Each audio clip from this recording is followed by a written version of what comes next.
Welcome to the GODZILLA podcast. It's been a little while, people. We're back with Zone Fighter. Yes, we are. We're so back with Zone Still Fighter. fighting the zone.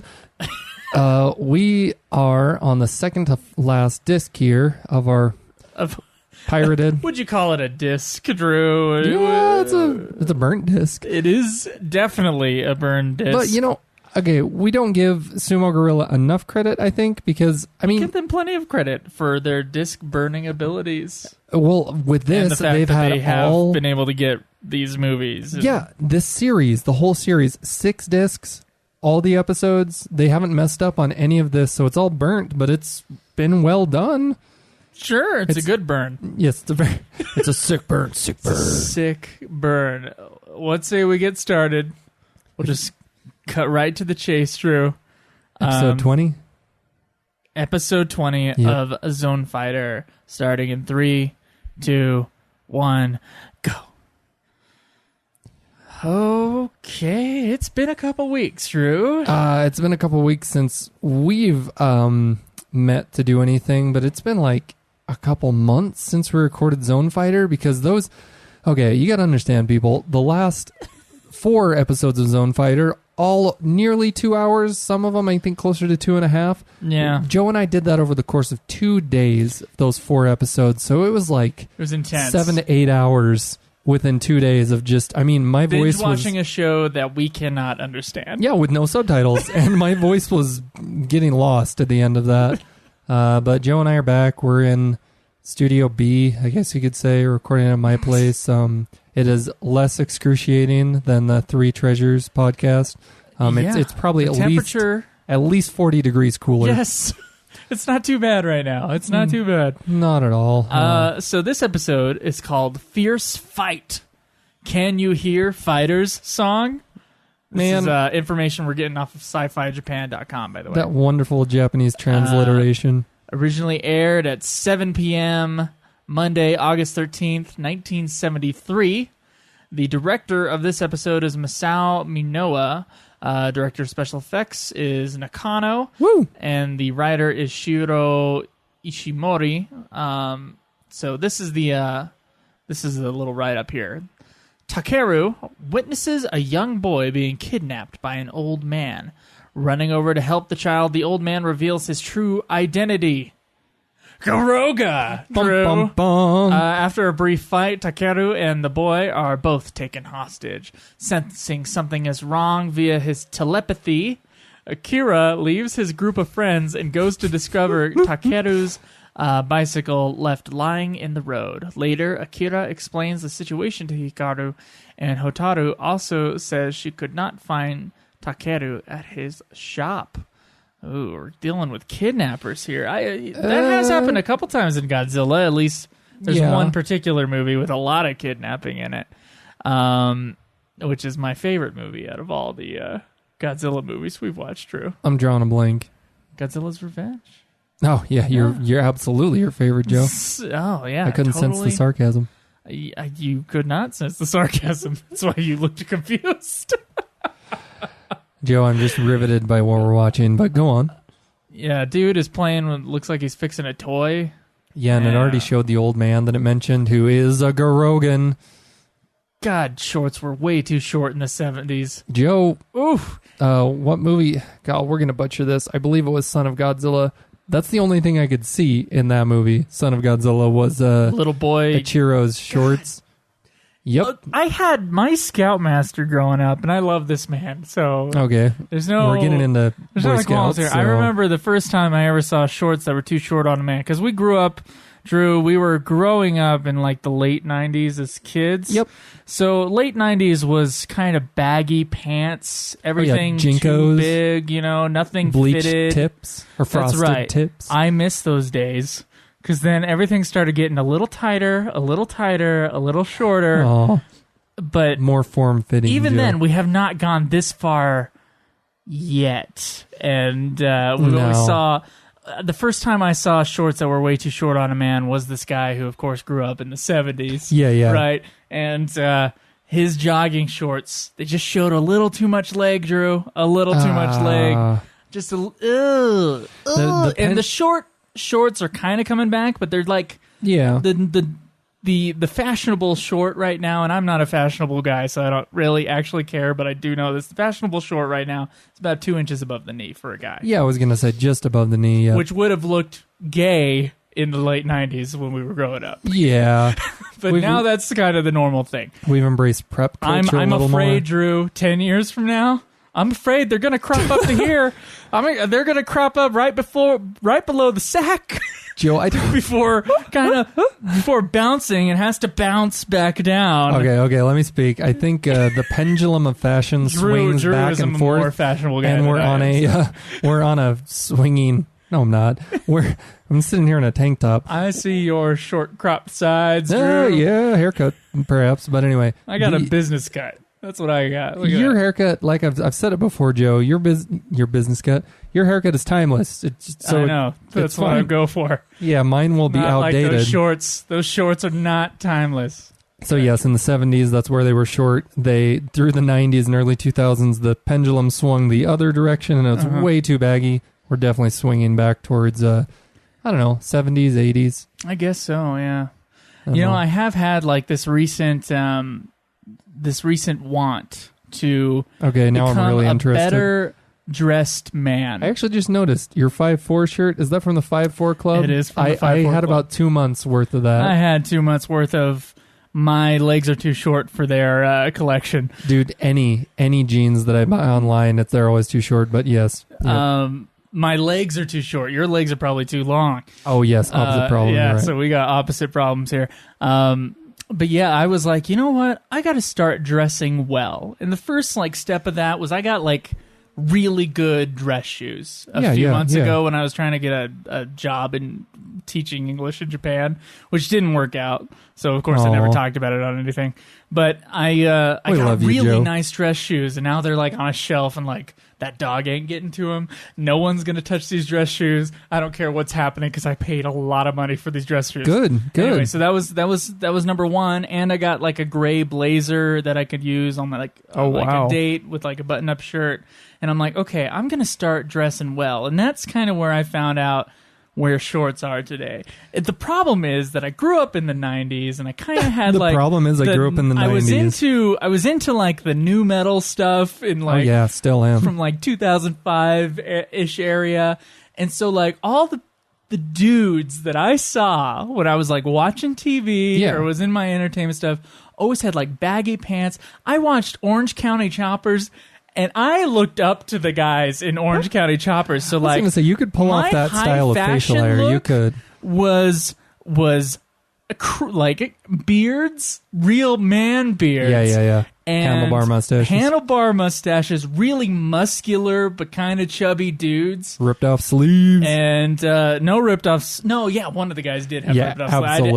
I wasn't into that. Oh, come on. And then they're just a plain T-shirt with just a logo on it. Yeah. And so that was those are my fashion icons, Drew. Those guys right there at Orange County Choppers, I realized because I always wore Orange County Choppers shirts up until I was until Metallica replaced them. Well, in addition to what you just said, the new metal scene influencing your fashion, Chester Bennington just died. Too sad. Yeah, too sad. sad. I just immediately thought Frosted Tips and, for a while there in a few of their music videos.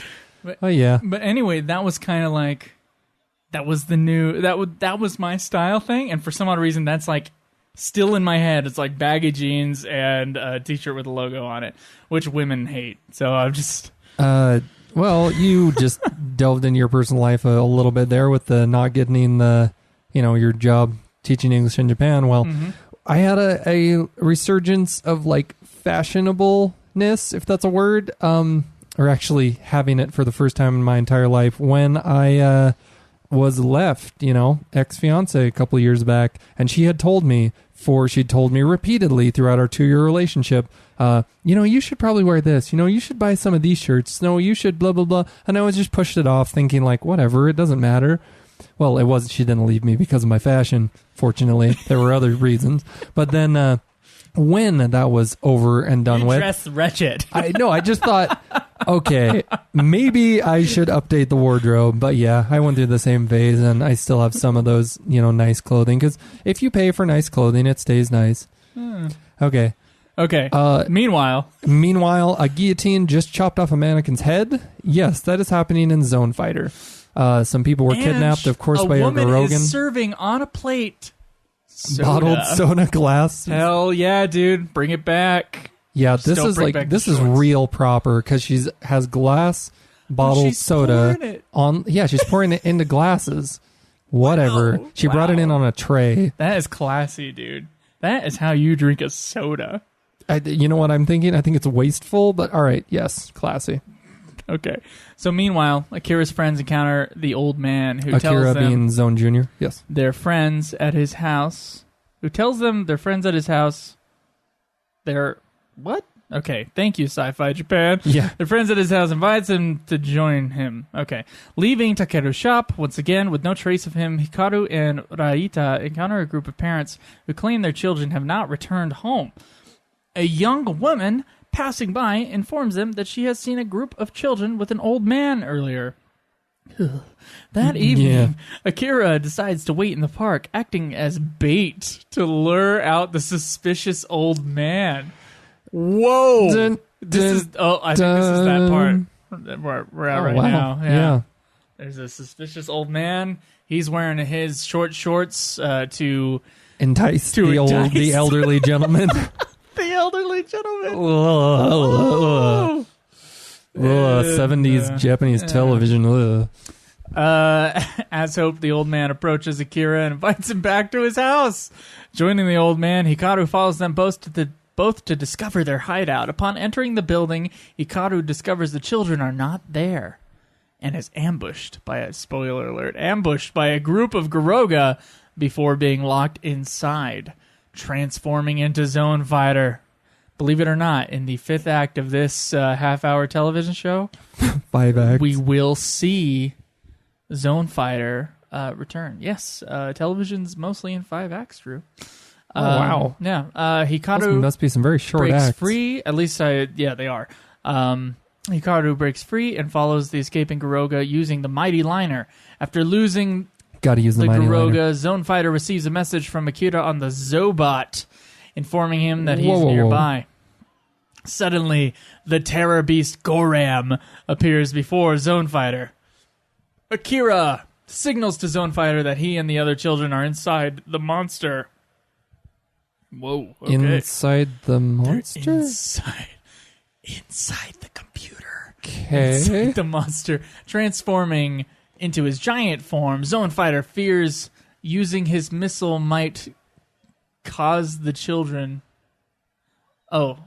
using his missile might in case the children are injured. Okay. I just read that wrong. Sorry. He doesn't want to use the missile might. Sometimes. And my reading is also bad. A tough battle ensues, but Zone Fighter is assisted by Zone Angel in Smokey. After finally removing the monster's left head... apparently he has 2 heads, Drew. I would hope. I'm excited to see this monster. Zone Fighter frees the children, then destroys the monster once and for all with his missile might. So this is a creep episode? Yeah, this is a children beware. This is like a PSA episode for kids watching Zone Fighter. Yeah. So tell me, Drew, have you ever seen hard shadows on the ground inside of a house? I'm seeing it right now, yes. So we got an overhead shot of a living room situation with a coffee table. Yeah. And there are shadows going to the left and the right, and they're pretty hard shadows. Yeah, basically all the people in that room, that was at the Zone family household. Everybody was there minus the super-powered Zone Fighter, Zone Junior, and Zone Angel. They're using a very, very hard light source to light the scene, which...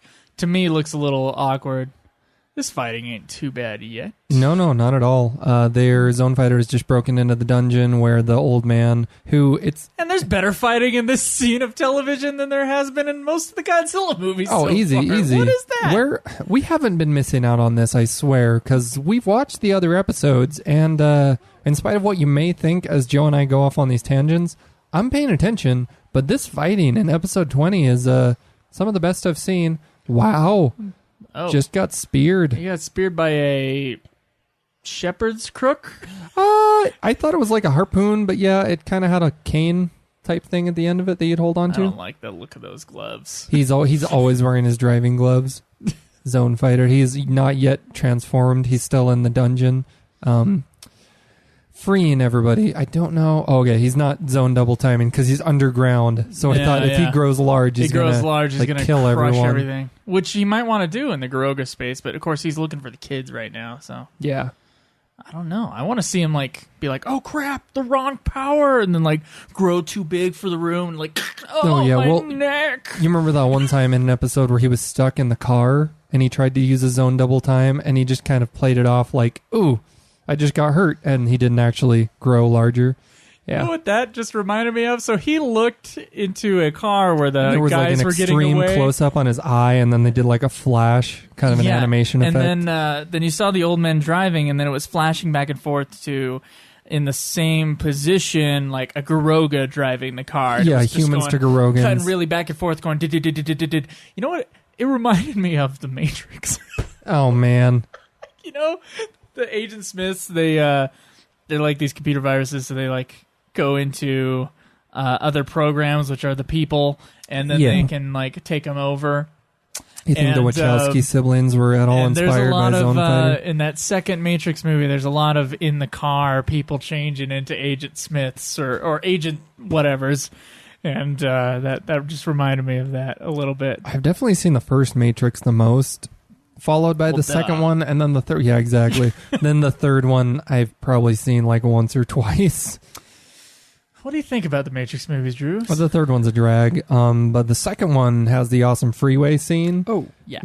Awesome freeway scene with, oh my goodness, not Neo. That's a movie-saving sequence. Oh, yeah. What's her face? Trinity. I wanted to say Serenity for some reason. It ended in Inity. Anyway. Ooh, this monster is... It's a definitely the monster. Dude's head is in the middle of the two necks. Oh, yeah, and there's two long-necked with really small heads coming off of the side of where the actual suit actor's head would be. This is a very... What's the name of the monster, Joe? I didn't catch it.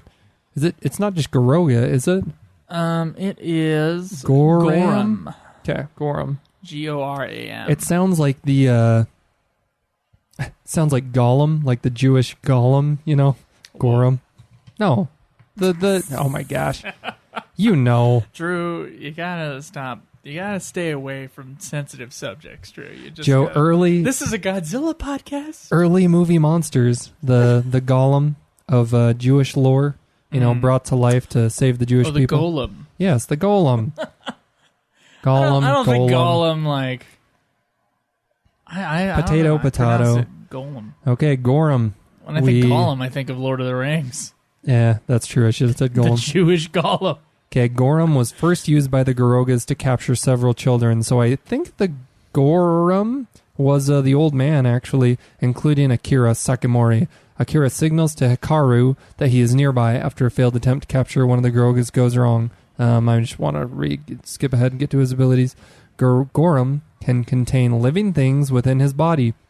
Ah, there you go. So that's probably where the kids are at when we were reading the synopsis. Yeah. Goram can fire 2 beams from his head. I wonder if that's 1 beam from each or 2 from both. So, could be 4 beams. Dude, he has pistols. Dude, he's hip firing. He has this giant monster has holsters on the side of his. Oh, no, are he has those a belt. Biological? I think so. I mean, if Zone Fighter can grow and his weapons can grow with him, why can't a monsters grow? But he looks like he has a old Western. Yep, 2 pistols at his side. Bizarre. It's very inventive. This is probably my least favorite monster of the entire series so far. I think he looks dorky. For the creative, for their inventiveness, I have to say I enjoy it, but there have been a lot of forgettable monsters.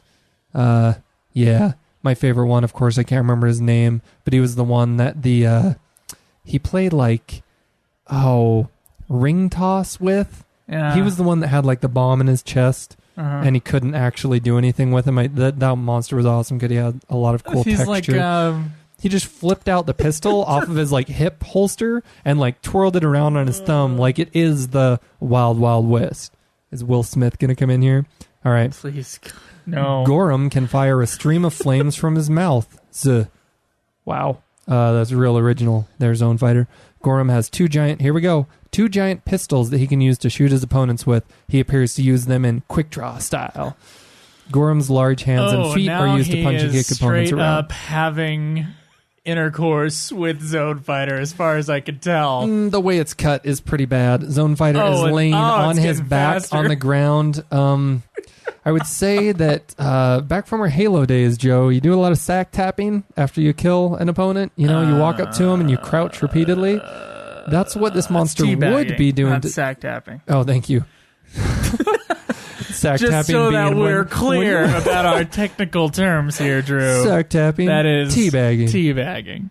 We're not getting enough testicle talk on the Godzilla podcast. More testicular Yeah, is this turning into Nude Clan? conversations. No, it's not Nude Clan yet. It's we have not. not yet said the F word. All right. Well, let's hope that we can keep it G.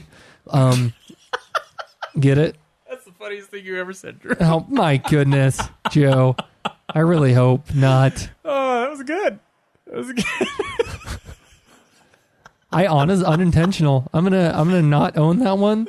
Say unintentional, but yeah. Zone Fighter had been knocked on his back, was laying on his back. The monster was repeatedly going up and down on Zone Fighter. His groin area. That's a little strange. It was. There's a lot of suggestiveness in this episode. So what were they trying to film? Because they weren't trying to be like Just crushing him, but Zone Fighter should have been on his back, Gorum and on top. and Gorum should have been more on his shoulder area, crushing him, just to make it as least suggestive as possible. But they opted to make it as suggestive as you could possibly make it. So there you go. Yeah. Looked a little weird to me. Something was a little off there. Nobody on So now set she's, decided to say anything, but Zone Angel is gonna fire some old I'm pretty sure this is Smokey. sticky missiles. I know that was the battery. She just replaced Zone Fighter's battery. He just ripped off his head. Cool. And then he put it down gently. Speaking of ripping off heads, I guess it technically wasn't ripped off. What is happening? What is happening? I don't know. The head is glowing, and it turned to stone. Oh, wow. Oh. So apparently when you kill Gorum, he turns into... And the stone is very pliable and yeah, he just cracked rubbery. it open. It's odd stone. Just like every rock that you get in any Toho production. Yeah. I believe it was... what was it? It was Ghidorah the three-headed monster when the bad guy was that's killed. why you put it down gingerly. Okay. What? So he ripped off his head, and then you saw Zone Fighter kind of pick it up and then put it down gingerly. Yeah. They might have said it in the thing, and of course we don't know because it's in Japanese, but yeah. Apparently that's where the kids were, and he opens up the head, and the kids jump out of the left head. That was where they were captured. Now I understand it, because all that we'd understood up to this point was that Gorum triple threat. Gorum can capture people within his body. The actor Zone Fighter was on fire. Is on fire. Because Gorum is going all out here. Just on fire. On fire! But Gorum is spewing flames from one mouth, firing from both pistols. And Zone Fighter is retaliating splendidly. Got to use those wrist rockets. Destroying him.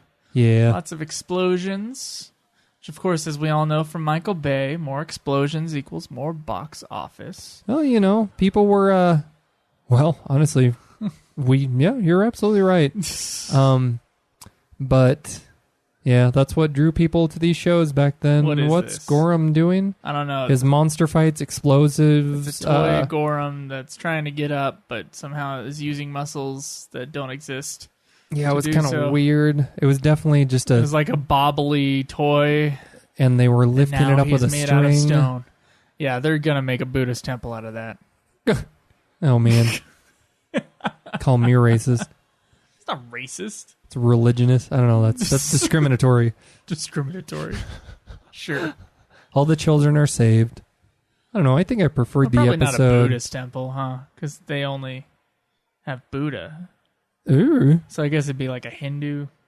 Make they have, something like, out of the a natural like bajillion gods. environment. Yeah. And they add more gods every day. And each god has 20 arms. I don't know.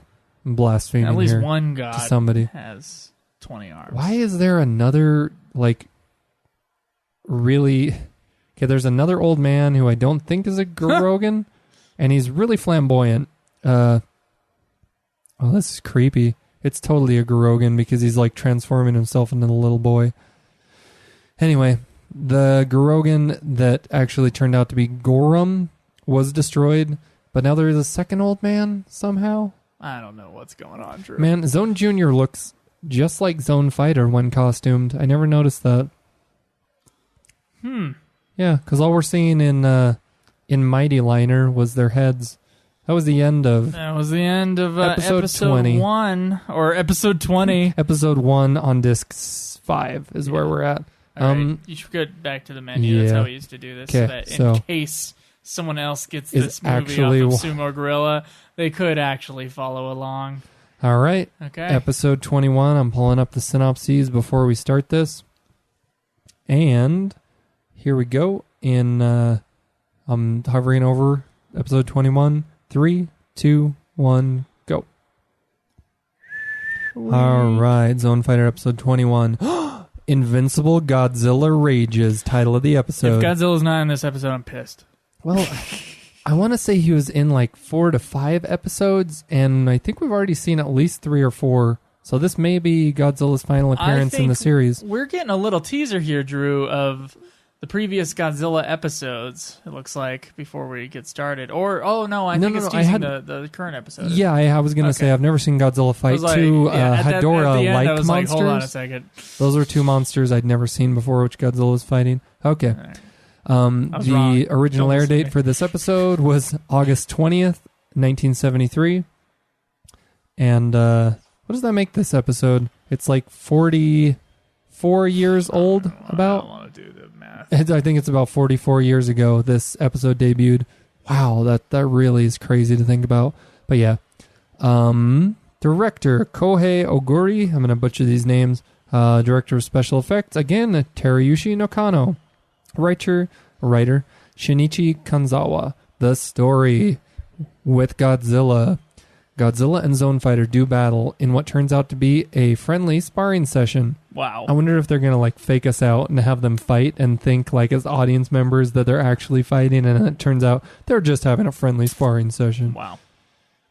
Before I go on, Joe, I think they've kind of changed the opening credits to the series because I think they're showing off different monster fights. Yeah, and the song is different too. Yeah.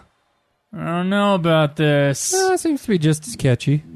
I like the scenes they're showing off from the series a little more. They had King Ghidorah in there. Just as much Godzilla. Ooh, yeah, the Godzilla breath. Everyone else just spouts flames, but they did Godzilla's breath right. Ooh, this is awesome. Starting off the episode immediately with Godzilla. Every other Godzilla appearance thus far, and my prediction was right, we are duped as an audience into thinking they're actually fighting. Every other Godzilla appearance has happened very late in the episode. But yeah, we get Godzilla right off the bat. I'd read about these friendly sparring sessions, but we've yet to have seen it. Oh, they're doing the traditional rock toss contest. Look, if it's a Godzilla movie from the from the 60s Showa or era, 70s, yep. And this, I guess, this is not a movie, but there has to be some rock throw in it. Back and forth. It's only tradition, Joe. Without it, there can be a real monster fight. Oh boy. Yeah, it's kind of obligatory at this point. Okay. I'm going to go on. Meanwhile, the Gold Garoga is visited on the Garoga space station by the White Garoga. Uh-oh, there's a White Garoga. With him, White has brought a present that will help Gold defeat the Zone family once and for all. A small life form from the planet Gelari, which will be impervious to Zone Fighter's proton beam. I don't know, man. I'm just reading it. So this creature is going to be impervious to Zone Fighter's ultimate weapon. Heretofore has been his arm rocket cannons, but then when he's really in a tight pinch, he uses his proton beam, which I believe he shoots from the horn on his head.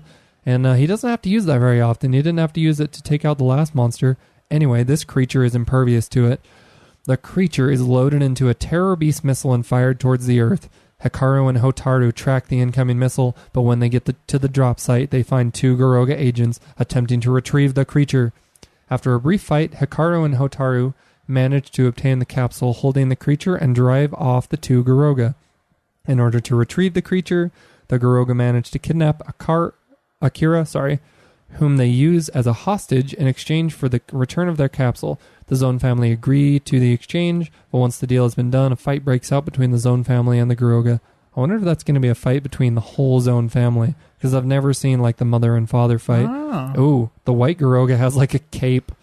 Would you call him a white Garoga? It could be the transfer, but he's like the blue...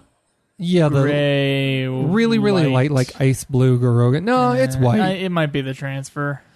There's a blue tint in the during the fight. In the transfer. Yeah, you're right, and it's a little grainy.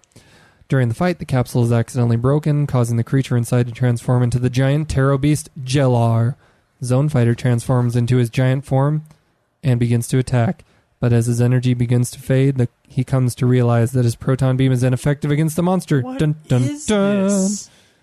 This is Gellar, most likely. Disgusting. It looks like looking. flubber. I do not like Gellar. Oh, yeah, well. So we've already looking at Gellar. It looks like a loogie traveling across the floor. Oh, primitive special effects. All right. To aid Zone Fighter in his fight against... They call it Jallar here. They must have misspelled that. The Zone family uses the Zobot to call for Godzilla. Running straight into battle, Godzilla manages to tear off one of Jellar's tentacles. Okay, again, Jellar. That was misspelling. Anyway, but from this, a second monster is born. Oh, we get 2 Jellars, both impervious to Zone Fighter's ultimate attack. Dun, dun, dun. Castom Gellar, I guess is what the second one's called. Whatever. Receiving extra energy from Angel and Junior and Smokey, Zone Fighter rejoins the battle alongside Godzilla, and together they quickly bring down the 2 monsters. Oh, come on. They quickly take them down? Lame. Yeah. Every good fight is drawn out. Yeah. Takes half an episode at least. Bare minimum. It's funny. Because, of course, we're doing this out of order, so we watched Birth of Japan last time. / The Three Treasures. It was excruciating. It is excruciating to do a commentary over a 3-hour movie. Yeah. But I don't think it was excruciating to watch it, personally. No. Good movie. Just marathon. But there are things about like length and someone's preferred genre? Anything. Okay. So... We're talking about like, oh, the fight should be longer than that, because we're doing a big fight with Godzilla and with Zone Fighter, and as fans of those people, maybe not so much Zone Fighter. I was going to say more so Godzilla. More so Godzilla. You want to see him on screen a little bit more most of the time. I mean, unless you're actually going to have a good movie, and then... Yeah, if you're going to give me Godzilla, give me lots of Godzilla. That's right. If that's what you're there for, then we need at least... enough Godzilla to be satisfied with it. Yeah, it's funny. Certainly. Both me and you are fans of metal and hard rock. Woo! We both listen to totally different bands with very few overlap, but we are interested in the same genres. And it's a wide, expansive genre. There's something about the metal and the hard rock stuff that is always long. Are you talking about like song length? Typically, yeah. Song and album length are always long. When you listen to a pop album, they're always like, I don't know how, like 35 minutes. What is that? An album? An album that's should true. At least be 50 minutes long, or else it is no album, right? Makes sense to me. Yeah. So we're kind of used to that sort of thing. Like sometimes entertainment can be long. I personally like epics, like we talked about with Birth of Japan. But some people though, trying to write scripts and stuff, and like, there's some people out there that are like, oh, your movie should be no longer than 88 minutes. 88 minutes is long enough to tell any good story. Blah blah blah blah. These are idiot people, by the way, who say this. Joe's opinion. But and I'm like, well, sometimes you can tell an 88-minute story, but then sometimes the story, if it deserves it, could and should be longer. So I don't know. What do you think there about that? What do you think is the approximate length of screenplays you've written thus far? If you could guess. Screenplays I've written have gone anywhere from about 76 pages, which is really too short, to about 120 pages. I've never overwritten by like a lot. A lot of people do, and then they have to trim way down. Trim the fat. Yeah. Well, but that's only because I'm trying to write movies that I know I can make for no money, and that means less scenes to film as well, less locations, so you're just trying to make a smaller kind of scope movie. So I don't let my crazy ideas go out there. I am slowly working on a historical biographical I think film. Mentioned this to me, and that one might be longer because there's a lot of details and stuff in there. And I'll have to cut the fat at some other point in time. But anyway, you did have an experience watching a really long movie recently. Yes, I did. Before I get into that, man, Akira keeps getting captured, and he's in some weird time dimension, I'm supposing. There's like a spider web in front of them and a clock. A sideways clock. And they look like they're in Alice in Wonderland's like dreamscape somewhat, with the clock at least. The visual aspect of this shot is actually really cool. Yeah. They have a lot of cool visuals, but Akira keeps getting captured. What kind of... It's the shorts. Yeah, exactly. What kind of fetish do these Japanese older men have for little boys in bondage? Because he's chained up and being turned upside down. I don't ever want to hear you say that sentence. Joe, it keeps happening. It's happened twice in a row. Okay. Drew, we all know it's the shorts. The shorts make those pedophiles go short wild. Shorts. Oh, God. It's terrible. Supposed to be on ladies of age. Before I can't remember where we were at, but Zobot, Joe, I haven't heard. Talking about long movies. Well, yeah. You're gonna save it. Ron is the movie that I just watched. Joe, I finally got you to watch Ron. Oh, it was great. It was excellent. Okay. Like, shot after shot, especially ones near the end, the frame, like, Akira Kurosawa can take a lot of actors, or more actors than most people dare to put in, like, in frame, and, like, place them like it's an art piece. And they do, a really long take. The assistant director of Ron was actually Ishiro Honda. Wonderful. That just makes me so happy. The assistant director is the one who places background actors. Oh. Under the direction of the director. So I don't know. Wait, and that's also in Japanese film? Ron? No. I'm assuming that the assistant director is still the person who barks people around and tells people where to go. But anyway. It was especially near the end of the film as well that I saw the shot where they, spoilers for Ron, there's a funeral procession of Saburo's men taking him and his father away, like they're holding them. Mm-hmm. And it's a wide shot because you see like the mountain ridge in the distance, and the sun is coming up over the mountain. So everyone below, the whole funeral procession, and it lingers on the take for a while there, where the procession goes on for a while. You see the beginning of it come into frame, and then they just keep going. I'm watching that going, this is before freaking color correction, really, like digital color correction, where it's the timing that he shot that in was just perfect. Mm-hmm. Like perfect, because like matching the mood visually with what's going on, where they're mourning, and so they're in the shadow of the mountain and the sun's coming up over the top. I was just like, this is so good. I'm just like drooling. But yeah, it took me about 3 days to get through that film because you watch an hour of it and you're like, yeah, that was really good, but I'm getting, let's go to bed, a little burned out. Next day you watch another hour-ish. It's like 2 hours and 45 minutes, but wonderful watch. I really, I can concede that I don't think that epics are for me thus far. Just too long? At least not in one sitting. I think the bare minimum number of sittings for me to get through a 3-hour or close to long movie is 2 sittings. Okay. Which I found out the hard way by watching Three Treasures twice with you. And luckily, before we did the podcast, we took advantage of the intermission and had about an hour in between the first and second half of the Three Treasures. But when we recorded that commentary, Joe, whoo! Well, I got to tell you, Ran is another exception to that because it's a very dense movie.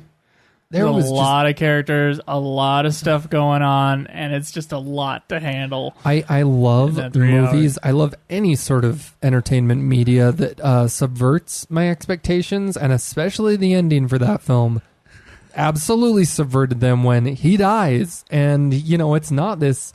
I loved it. Oh, man, we just saw one heck of a dummy being flipped over a car, by the way. It's pretty amazing. These Garogan henchmen they look like humans at the moment, but they're certainly Garogans. They're dressed like they're like evil. Yeah. Oh, I hadn't thought of that. I was thinking like evil henchmen, evil henchmen against like a James Bond villain. Dude, a guy was just drinking a soda and just got shot down. They totally did that for comedic effect. Yeah, they had a guy in a quarry who was a construction worker taking a sip of a soda, like zoomed in, like an up close shot on his face drinking the soda. They zoomed out so you could see his whole body in frame, and then they just mowed him down with the machine gun fire. That's pretty good. Yeah. I think it is the whole Zone family that's going to come out to fight. Man, the Garugas are actually getting pretty cold now. They're getting as if they could get any more extreme. Like, they're they are terrorists. Yeah. They have their guns are a little weird. I was going to say they have I can't imagine that these sights are very accurate now. Things. Yeah. Well, they have like I will put a fish fin in the middle of my gun. Yeah. And that will help me shoot better. That makes their guns look like space guns because they have like dinosaur fins on the guns. When that old guy got shot, there were a lot of bullet sprays pretty far away from the dude. So obviously they're, praying and spraying. So if you're a Yakuza and you got the ammunition, why not? You can do what you want if you're a Yakuza. Do you know much about... I don't know much about Yakuza, if that's what you're going to ask. Tattoos in Japan? I read like a huge article just out of nowhere. It was something interesting that was linked to... I'm trying to think of the site. I can see the format, but I can't remember what site it was. But the article was it was humongous. And it was just a tourist's guide to going to Japan, basically if you have tattoos and what their cultural stipulations are. But man... You really, they can and will discriminate against you over there because it's taken very badly if you have tattoos and you go to visit Japan. So I try to get that job, right? Yeah. And that was one of their things. Like, do you have any visible tattoos? Yeah, they can. And if you have any visible tattoos, they will immediately disqualify you because if a parent sees that you have a tattoo, even if you're just at the grocery store, and let's say you normally wear long sleeve shirts at work, if you decided to wear a short sleeve shirt and a little tattoo was poking out under your arm, you'd be fired immediately.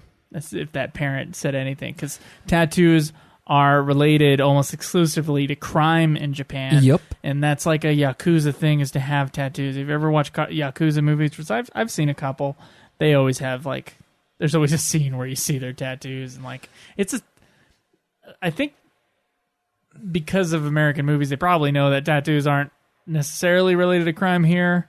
But it's just a cultural thing. Over there. It's not so okay. Yeah, you're right. Perfectly summed up. Not okay. Not okay. And I was like, well, it's a good thing I don't have my tattoos. The article was just stating that exactly, but that because they want to welcome tourists, even people that are tattooed, and so it's slowly being lifted slightly, the stipulation against this tattoos being so evil. Okay, I think Jellar is about to be released, but yeah, it's just interesting because I'd never made that connection. I know obviously Yakuza, when you watch it like in dramatized fiction, the Yakuza always have really elaborate tattoos.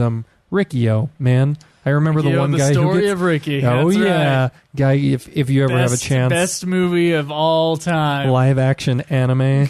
One of the bosses of the prison in that movie has a full-on back tattoo. They're so elaborate and just... yes, it's criminal and it's like a legit gangster, mob, mafia, blah, blah, blah. The Yakuza, really, really bad guys, but their tattoos can be gorgeous. They can be so I'm not really a tattoo connoisseur. I'm not a tattoo guy either, but when you just look at it for the art, Yeah, even then. Just kind of like, tattoos. Highly elaborate take it or leave art it. pieces, body art. Yeah, Okay. Some people are really into tattoos, and that concerns me. It's like a little too into tattoos. Well, I always just think that when you get one, you get that bug where all of a sudden you have to get more and more because you're constantly justifying the act of getting one tattoo. So it's like, I got one, I think they're awesome. I mean, it's something that you can't really get rid of. Yeah, I don't know. you really can't. Take our opinions with a grain of salt. We're two dudes that have no tattoos and no desire to get any. I But got a family with tattoos, though. And they get old, and their tattoos get old with them, and it's really gross looking. my grandfather had 2 tattoos. Oh, and by the way, we're all going to get old, in case you're wondering. Yeah, do what you want with your life, YOLO. To a certain degree, don't please. Ever say YOLO again, To a certain Drew. degree. I will smack you from the side of Joe, the my table. goodness, you're so sensitive. I can't say YOLO. I can't remember what else. There has been something that I've said in I these Zone think- Fighter commentaries. I think YOLO... I said all natural, and you said you wanted to punch me. Okay, hold on. YOLO pisses me off more than all natural does. You're just an easy man here's to the get thing. under your Here's the skin. thing. It is really You could- easy to irk you. You could say YOLO to something like, might as well try some crack because YOLO, which is sort of like what it is about, like, do the dangerous thing because you're only gonna live once, right? I think we're over YOLO. I think that was like a 6-month thing, but it still pisses me off now. I still have YOLO. it's not on shirts and hats and branded everywhere anymore. But on top of that, you can also do the opposite thing, which was like, I'm not going to try crack because YOLO. and I would like to Joe, last a little longer, Oh, because exactly, it's all how your YOLO. personal interpretation of YOLO. I think we're seeing for the first and possibly only time, as far as I read, Godzilla emerging from his lair built for him by the Zone family. Well, look at that. So they're actually using foreground objects and tracking along with Godzilla to create momentum on camera. Drew. So the camera's on They are repeating shots. I'm noticing the camera's on rails and little B movie repeating the same shot. Yeah. I did. I can't remember what you call those kind of shots, but Kurosawa used that a lot when he had a horseback rider going through the trees. It would create a very dynamic shot and a lot of like we would feel the movement a lot. It was something that if you ever seen the movie The Aviator, or it's about Howard Hughes and he's trying to make this airplane movie. You've mentioned it once in our Zone Fighter commentaries, and exactly that's what I was thinking of. It needs to go past the clouds in order for us to see like that there is actually movement going on. Yeah, I need to see any sort of a foreground object. And that was on my mind today earlier, Drew, because my nephew, when I decided to visit my sister's house for 30 minutes, my nephew was watching Transformers, and that's all Michael Bay does is very dynamic kind of shots and everything. There's always foreground stuff, and then there's always like midground stuff that's like moving constantly. And the only reason I've noticed that for Michael Bay is because there was a YouTube essay on Michael Bay that I found really fascinating by Every Frame of Painting. If you want to go check that out, but I've been watching a couple of, or rather watching somewhat YouTube channel lessons from the screenplay. Have you heard that? I may have heard that. I've realized though, Drew. Yeah. As a person who already had a lot of like movie buff knowledge and trying to work to be an independent filmmaker myself, I'm like, I don't want these things to influence me. Man, you at know all. What? I think it's kind I of try to stay away from anything that's not like the one critic I listen to. Yes. And then actual filmmaker interviews, I try to only do those because ever since that Tony Zhao guy started making Every Frame of Painting, now there is like everything is a movie essay. Let's pick apart everything, and like I'm excited about it from one aspect because I'm like, oh, it's cool, and people get to be excited about the intricacies of filmmaking. And another aspect is like, I don't want this to influence me at all. Well, Joe, it's a weird thing. I know. I think it's a head game, as I've come to conclude, because I don't think that it can ultimately influence you, because it's my fear as well when I'm listening to a lot of those things that it's like, Okay, am I going to be able to form my own opinions? Yeah, I'm not going to be able to form my own opinion about Aaron Sorkin because this guy talked about Aaron Sorkin for forever. I would rather listen to an interview from Aaron Sorkin. Yeah. Which honestly should be the bulk of the stuff that you're taking in, you're consuming. I remember I was driving for Domino's, going to film school, and all I would do was listen to interviews all day. I would listen to podcasts too because you run out of stuff, but I would just listen to filmmaker and screenwriter interviews all day long. And I tried listening to film critics or people who ripped apart movies in that kind of essayist way, and I just realized that I was like, okay, I'm gonna start being just non-original if all I do, because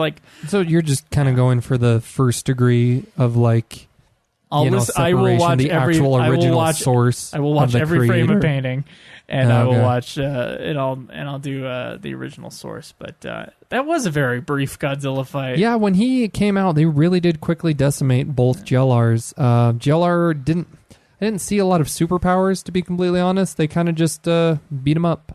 But yeah.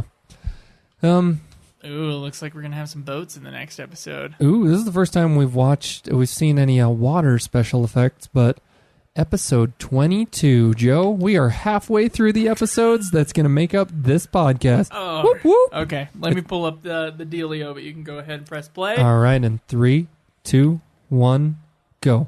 That was episode 22, if you were wondering. Episode 22, Counterattack. Man, Defeat Super GIKIRO. Japanese title. Not going to do that. Okay, original air date was 7 p.m. Monday, August 27th, 1973. 73. Directed by Masao Minowa. Director of special effects was Kanzawa, actually. The writer was Masaru Takesue. Sorry for the Japanese listener out there. I'm just going to butcher it all. As always. Butcher. And, okay. One day, there's no continuation, just a random episode. This is a Monster of the Week episode, Drew. I can tell that by the write-up on this website. Is not every episode a Monster of the Week episode? Unexpectedly, the hands of the clock began moving backwards, and all the compasses began pointing in the direction of east-southeast. It sounds like you're reading a parable. One day. Then, I'm reading an episode description from sci-fi-japan.com, Drew. Then, from that direction, the highly magnetic robot terror beast Super GIKIRO emerged from the bottom of the sea. The monster began to attack a ship when suddenly Zone Fighter arrived to oppose it. Equipped with anti-missile might technology, Super GIKIRO proves to be a strong adversary, and Zone Fighter soon finds himself at wit's end. While attempting to drive himself to the hospital after the battle, Hikaru has a chance encounter with Junko Wakasugi, an intern at a hospital affiliated with the Space Medicine Research Institute. Whoa! The Space Medicine Institute. Wait, Research Institute, Drew. And that's a horrible name. Space Medicine? Research Institute, and the man's name, if you were to say that as American as possible, Junko Wakasugi. And man, some guy named Junko. All right, Junko. Junko. Wakasugi. Wakasugi. All right. All right. Space Medicine. Can't get past that. Space Medicine Research Institute? Yeah, that is some bold science fiction. Oh my god. I just saw a camera angle looking at some regular traffic, but because the camera is shaking side to side, apparently it's chaos.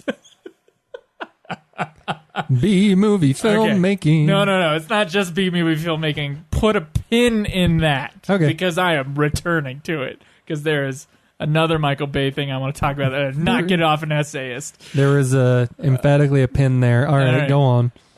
Space Research Institute. Whatever, it might be explained in the course of the episode. Junko takes him to surgery to treat his injuries. Following his recovery, Hikaru returns to the beach with Junko in search of fragments from Super GIKIRO's bodywork.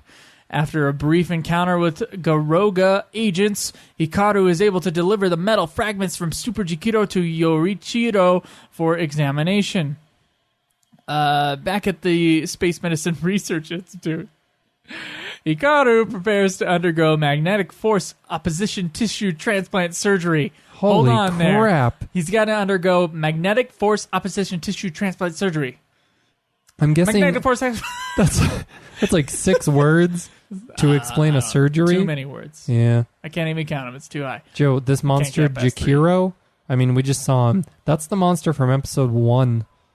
We said he'd return, but now he is Super JIKIRO. Oh, boy. In episode 1, there was 2 monsters. JIKIRO, he defeated quickly, but he wasn't defeated. He just disappeared. Anyway, go on. Ooh, we are definitely in a tank, Drew. We're definitely in a solidly tank. In a tank of water that is supposed to be the ocean. Okay. Not a very deep tank either. 2 of the doctor's assistants during the surgery are actually Garoga agents. Although the Garoga are stopped in time by Hotaru and Akira, the doctor is left with serious injuries. While able to talk Junko through the rest of Hikaru's surgery, the doctor soon dies from his wounds. Holy... Dramatic, Drew. Very dramatic. That's a dramatic turn. Having been entrusted by the doctor with information about the Space Medicine General Meeting to be held in Okinawa... Do you think they had... What is space medicine? Is it medicine that's been found from space objects? Fukushima Aino, Drew. Sorry, I wanted to say the F word there, but I couldn't. I had to find another word. Oh. Yeah. You're such a good guy. Yeah. Junko boards a ship destined for the island. On board the ship, Junko is soon taken hostage by the Garoga, along with the ship's crew. I'm the captain now. Under the sea, Hikaru pursues Super JIKIRO in the mighty liner. God, there are too many of these darn mouthful words and names right now. As the Terror Beast. These whole proper names Terror that Beast are like is a good one. 8 Terror syllables. Beast. As the Terror Beast finally emerges once again, Hikaru transforms into Zone Fighter and protects the ship. Meanwhile, Zone Angel and Zone Junior land on the ship from Smokey and begin to fight off the Garoga and free the hostages. Equipped with the new double anti-missile might, Zone Fighter soon defeats Super JIKIRO once and for all. Joe, Hikaru just suffered an injury in a car accident. Like, he just got knocked off the road. This is our Zone Fighter, non-morphed, but serious bodily injury. I think it had something to do with all the magnetism going haywire, because Super JIKIRO just has super magnets on his body. Okay. They had a reverse shot of this crowd as well, going backwards. I think it's something to do with everybody being pulled a certain way because magnetism. But, Joe, pin in that. Okay, pin in that. Okay, so we saw a shot earlier just looking down at some cars driving in a corner. And it was shaking. Yes, sir. Like there was something epic going on somewhere else. What was shaking the camera? Now, we're supposed to believe that everything is shaking, Drew, but it's really just the camera shaking. Now, it's an old film trick that, you have the camera shaking, you have the actors kind of like moving around like there's an earthquake going on. I can't believe that, Joe. And sometimes it's effective, sometimes it's not. They still use this trick, Drew. And I gotta say, the worst example of it is Michael Bay's best movie. I'm really interested now. The Rock. I haven't seen it. Okay, so. Nicolas Cage and Sean Connery. Sean Connery is this old prisoner from Alcatraz. Anyway, these ex-military guys who are pissed off at the government, they've decided that they're gonna blow up LA, I think, and they got this big nuclear bomb, and they got to go into Alcatraz and try to get this out of there. It's a pretty fun movie. Sean Connery and Nick Cage are great in it. I was going to say, it has to be an older movie if Sean Connery was very acting quotable, and it was Michael Bay's first movie and a gigantic hit in the early 90s. Great. Never even heard of it. There is a car chase that is like an hour and a half long in the middle of the movie. So there's a car chase in a Michael Bay movie? I don't believe it. True. There is a super car chase. And I was into the movie. Car chase. I was into the movie until my stupid brain flipped on where I go, how do they shoot that? Oh. Because I do that when I'm watching movies. Just a curse now. It's a curse and like a gift, because sometimes I can be like, oh, I don't know how they filmed that. When I get to that moment, I'm like really like happy. Yeah. It's like, oh wow, there's something exciting that I can figure out. How do they film that? This was a problem. There were a bunch of close-ups of guys driving through the streets, and when it was utter chaos. Like the frame was like crazy. Yeah. And just moving in and out, and I realized for a second, I was like, hold on. The actor isn't moving. The camera is shaking side to side, and a dude is zooming in and out, back, in and out really quickly, and they're cutting a lot to try to hide it. Yeah. And I'm like, this has ruined this, this part of the movie for me. And then I was also like, well, most people, I've never seen anybody else talk about this, so maybe you could just do that at car chase and make it seem really dynamic. And obviously, Sean Connery's just sitting in a vehicle somewhere, and the camera is just moving back and forth, side to side, and zooming in and out. Anyway, if you watch The Rock, if you watch that car chase scene, watch the camera movement on the single shots of the drivers, because that's what you're going to see, and I ruined it for you. Have fun. It's a resounding recommendation from Joe, because if you couldn't tell through his voice, he was full body describing that. Well, here's the thing. So he was using his hands to describe that. Everybody makes fun of Michael Bay, and I haven't seen he's an easy target. He's an easy target. I liked Bad Boys. I liked Pain and Gain a lot, actually. It was okay. It was okay for you. I did not like the first Transformers, and that's the only one I ever saw. And a lot of people since then have just said that Transformers are the worst movies ever. I like the first one. Second one, like, it just dropped off a cliff for me. But yeah. Anyway, my friend Caleb was like, "Oh, but The Rock is really good. You got to see The Rock." And Caleb, he hosts other podcasts with me, so you might know who he is. And I was just like, oh yeah, and he's been on this show. Yeah, a handful of times.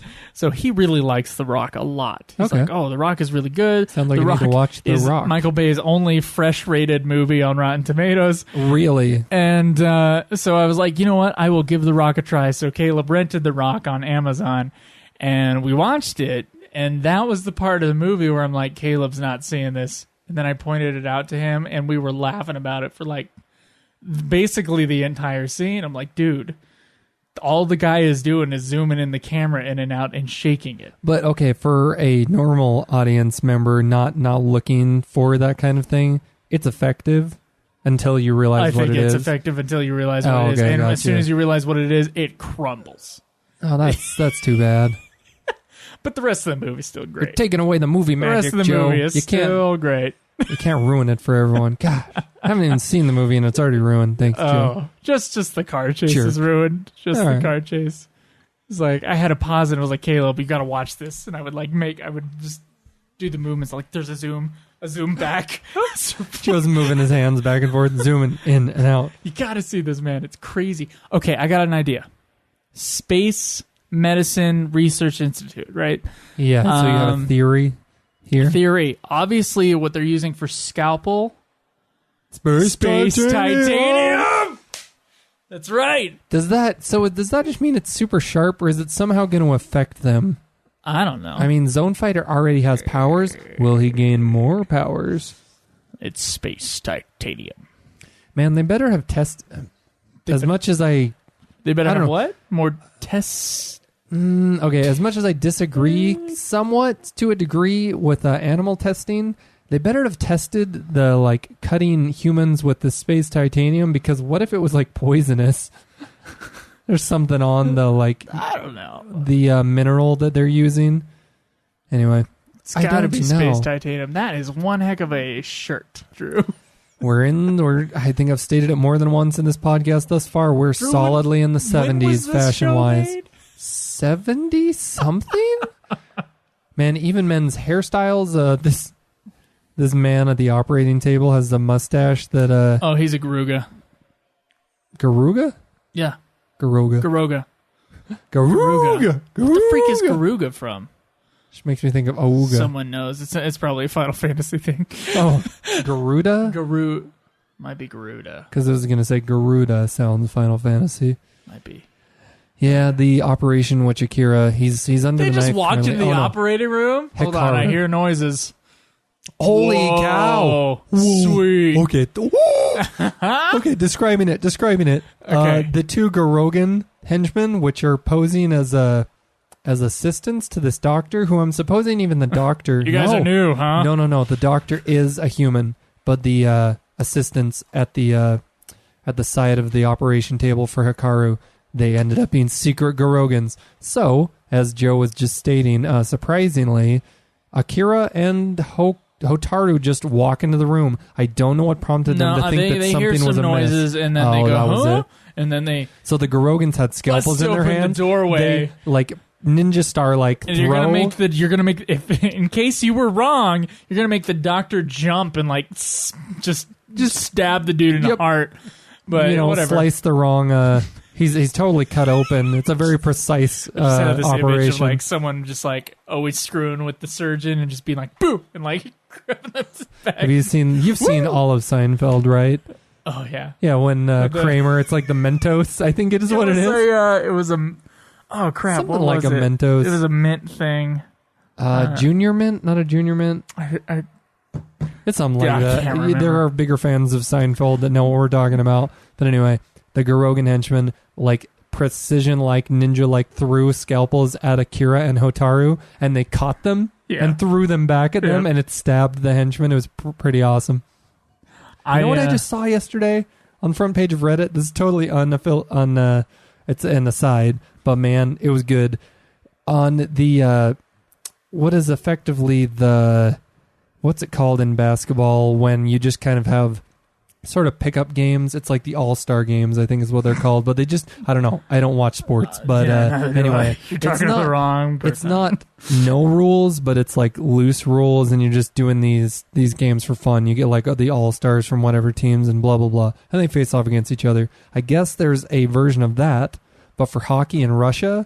And they did a penalty shot where the guy went from the middle of the rink. He started skating towards the puck at the middle of the rink. It's just him one-on-one with the goalie. He scooped up the puck on the end of his, what's that called? On the end of his... thing. Yeah. Stick. Stick. At the end of his hockey stick. And he's holding the puck on the end of the stick like a javelin. And he threw it, javelin-like, into the goal to score a goal with the puck at the end of the stick. And people What? this is all in this crazy-looking GIF. So he scored the goal, technically. That's nuts. But it only worked because it was that kind of an all-star game. But yeah, that's just what it reminded me of. Something nuts that I thought, like, is that legal? It totally isn't. It would have been high-sticking and blah, blah, blah. But you don't want to know what those them catching the knives remind me of? the scalpels, yeah. Yeah, the scalpels. You would also call them knives, wouldn't you, Drew? Ooh, sharp object. They are scalpels. There's a dreamy You've been love missing it, sequence Joe. going on here. There's been a beautiful woman throughout this episode, and for a extended period of time, she was in a bathing suit, and you were talking about Michael Bay, so I was just enjoying that. You know, sometimes you just have a love of film that goes beyond Beyond the love of Japanese women. love of people. Reasons Joe has no girlfriend. Go on. Drew, there's many I'm reasons. patting you on the shoulder. I love you, man. And will you be my girlfriend, Drew? I'm taken. I am betrothed. But you love me, don't you? Okay. Like a good friend. So there's a they've been doing that kind of effect for years. Like, oh, he's so cool. He picks up a thing. I didn't realize this for a long time. It's actually there's like a whip pan trick, which they didn't do here. They just did cuts with them just suddenly holding the knife. Whip pan. Okay, never heard of this. Yeah. Okay. So when you pan the camera around, you know what that is? It's right to left movement. So first you and it whip, lands on and then an nay-nay, image. And then you whip. Right. So and then you nay-nay. You can shut up. You can have an actor look like he just caught something by having him just holding it in his hands. Yeah. And then you reverse by doing a quick whip pan to him, and like Oh. he'll move his hand back. They do that. Okay, not live action, but they do something very similar to that to save frames in anime, because anime is all about pumping that out. And so they anime is whip. all about saving money. Well, exactly. They'll whip it out. They'll whip the camera. You're disgusting. disgusting. But you're right. They'll whip the camera and then just have a still image of the person holding the thing that, because exactly, you whipped it, it showed movement. They do the same thing in live action all the time. Okay, There's a really awesome. good example of it in 2 modern movies that I can tell you. Yeah. And one of them is from the commentary track. I learned how they did it, which I was just like, oh, that's super simple, and I don't know why they... I mean, we just explained how they did it, and I have no idea why I didn't think that that's what they were doing the whole time, and now I know what they do every time. But there's a good one where I think it's in Nacho Libre when he's fighting the dude in the street that's like really a bad guy, and then suddenly there's a shot where the guy who only believes in science, he like throws the corn that they were eating Yeah, and it's at the dude. It's in his and eye. it whip pans, and it's in his eyes. I was about to say, Corn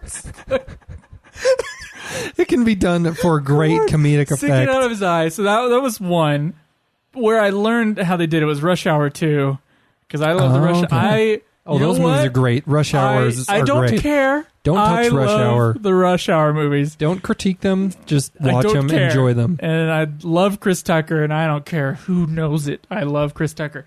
Anyway, there's a part where Zhang Yimou's... not Zhang Yimou, that's a filmmaker. Zhang Ziyi's character... Both sound the same to me. who's like the Excuse bad you, Joe. chick in all leather in Rush Hour 2. Okay. She's talking in Chinese, and then the secret spy lady is talking across from her, and they don't like each other. Zhang Ziyi hands her an apple, and she's like, "Want some apple?" And then the lady who's like a double crossing, whatever, she goes to eat the apple, and then Zhang Ziyi takes a knife, and then like the camera whips over, and then the knife's in the apple, and she pulls it. It's a really cool effect. Yeah. And then Brett Ratner on the on the commentary is like, well, this is exactly...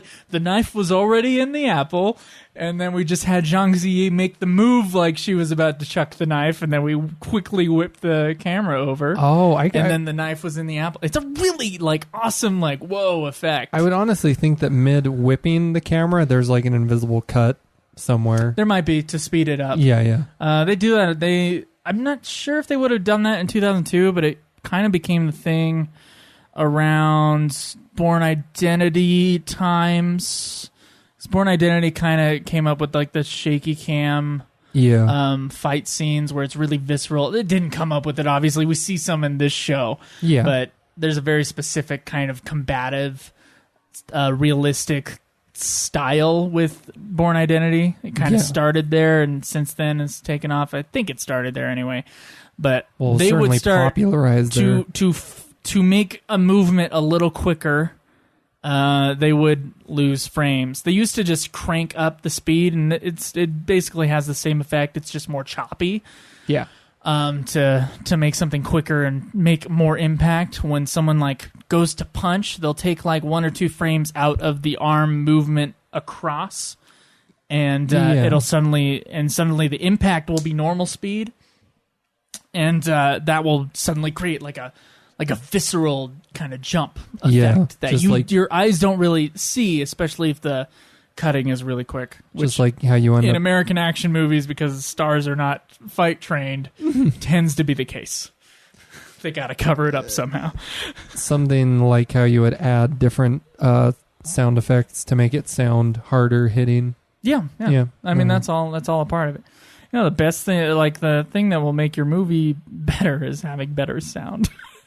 If a movie looks good and has bad sound, you're not going to be able to watch it. Yeah. A movie can look kind of crappy but have good sound, or at least decent, like enough sound, standard sound.